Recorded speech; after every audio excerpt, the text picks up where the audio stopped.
You guys know about all this craziness related to wokeness infecting all of our institutions and destroying pretty much everything, whether it's educational institutions, political institutions, corporate institutions, entertainment institutions, beer institutions like Budweiser, the parent beer of Bud Light, owned by Anheuser-Busch, of course.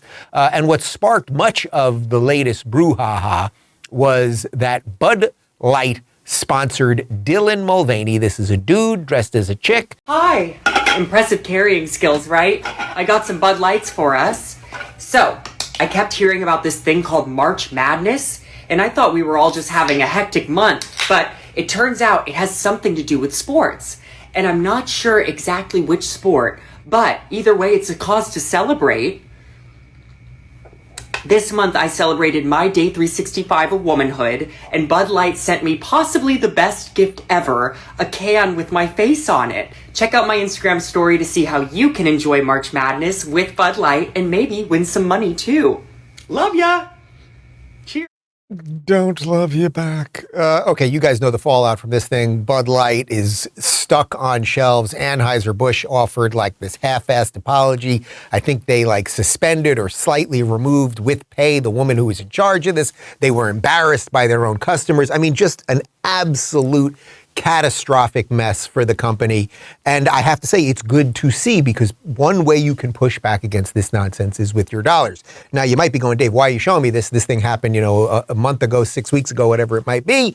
There is a reason, because at night I usually watch old Carson Tonight shows. Sometimes I watch Seinfeld, I watch old Simpsons episodes, things like that.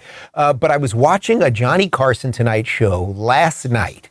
It was a guest host, so it wasn't Carson hosting. It was Joey Bishop was guest hosting. This has got to be around 1975. They go to commercial and they have Ed McMahon doing a Budweiser commercial sort of in studio. Watch this and just see how in 40 plus years, how things have changed so drastically. This is just great. Watch this.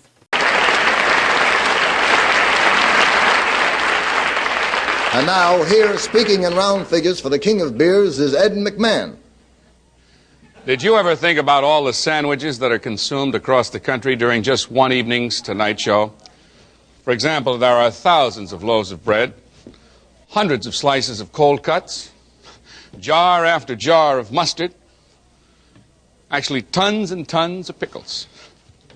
And when all those sandwiches are enjoyed, here's a safe bet on what's being enjoyed right along with them.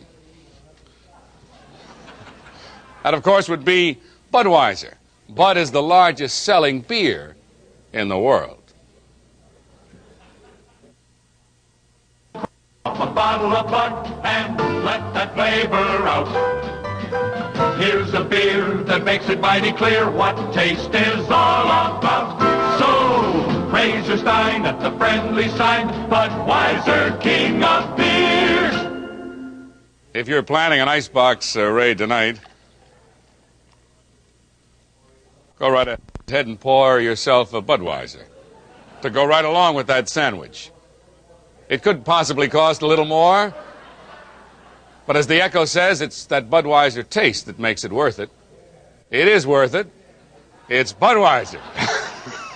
How different in 40-something years. I'm not even telling you that was the greatest commercial ever or how marketing was or anything, but just the simple fact that back then all that Budweiser wanted to do was sell beer, and they thought that was an effective way of doing it.